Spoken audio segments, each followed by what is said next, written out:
immediately flipped on him. In fact, the whole village all immediately turned on him. So now you've got this big, after having all the security most of your life, or all your life, now all that's been taken away. So now you're out there just on your own, relying on your instincts.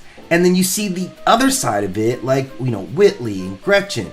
They don't see him as him, they see him as what he represents, which is the Wolf King. So do any of them actually care about Drew, the boy, right? Or do they just care about Drew, the Wolf King? I only care about Drew, the Wolf King. But this abandonment trauma is going to linger from being raised outside of his birthright. So psychologically, he puts up protective walls of independence, but at the same time risking alienating those who might genuinely help him, and he does need their help. So we're seeing Drew go through a lot as a kid. You know, most students, you know, or kids struggle to find themselves during their teen years. Like, we all know that.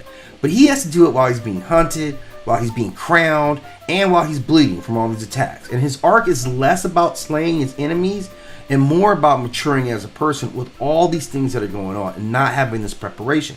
So he needs to learn empathy without weakness. He needs to learn leadership without tyranny. He has to learn self-acceptance without arrogance. And because we see the shadow and the reflect of these things reflected in the current, you know, king. So these are going to be important concepts that I look for him to have to, you know, both face and overcome as a character. And his archetype is kind of typical, this reluctant hero, but fused with this shadow beast. So we're kind of seeing a little bit more depth, I think, in this character than a lot of stories. And his psyche is kind of shaped by this identity fracture, this legacy, and this constant war that's going to be going on between his human heart and this animal soul, and which one's going to win out. He's not just fighting against sharks and lions, who it's a whole nother issue that's what you're getting into, but he's